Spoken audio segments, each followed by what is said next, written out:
This story began in West Pittston, Pennsylvania, in the year 1985, which inspired the documented case files of Ed Lorraine Warren and Prelude to the movie The Conjuring: The Last Rites.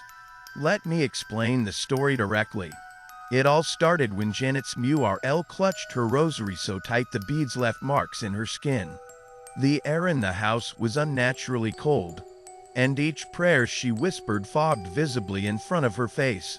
The silence wasn't comforting, it was oppressive. Something was watching.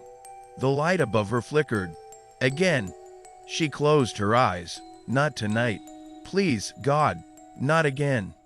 Downstairs, her husband Jack slammed the kitchen doors shut. Every one of them had opened on their own again.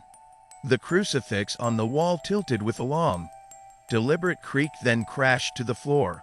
Jack spun, and in the microwave's reflection, a second shadow stood behind him. He turned around but saw nothing. Suddenly, the back door burst open. Wind howled into the house like the inhale of some monstrous thing. He tried to shut it, but it wouldn't budge. Something unseen was standing in the way. Upstairs, their eldest daughter, Dawn, stirred in bed. She heard it again, a low moan, coming from under her bed, half asleep. She muttered, "Maggie, stop it." No answer, just a breathing. She leaned over the edge to look.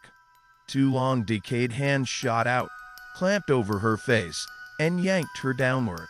Her scream rattled the windows. Ed and Lorraine Warren arrived that night.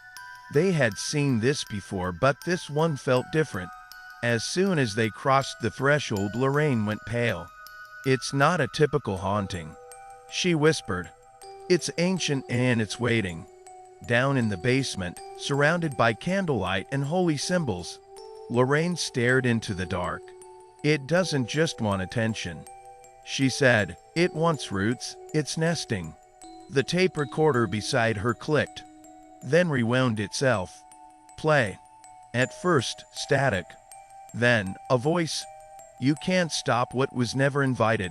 I was born in this house." Suddenly, Lorraine was thrown back against the wall. Ed rushed to her side, clutching his crucifix. "Get the priest," she gasped. Now. Later, the family gathered at the church. The priest they met remained mostly in shadow. On the table before him lay an old, battered case file, yellowed, splattered, marked with the names. The Perrin case. Enfield poltergeist. Annabelle. He looked at the Warrens grimly. "You've seen this thing before," he said. "But never in this form. It's spreading." His voice dropped to a whisper. "Whatever it's doing in that house, it's not haunting anymore. It's preparing." That night, Janet was pulled from her bed by invisible hands.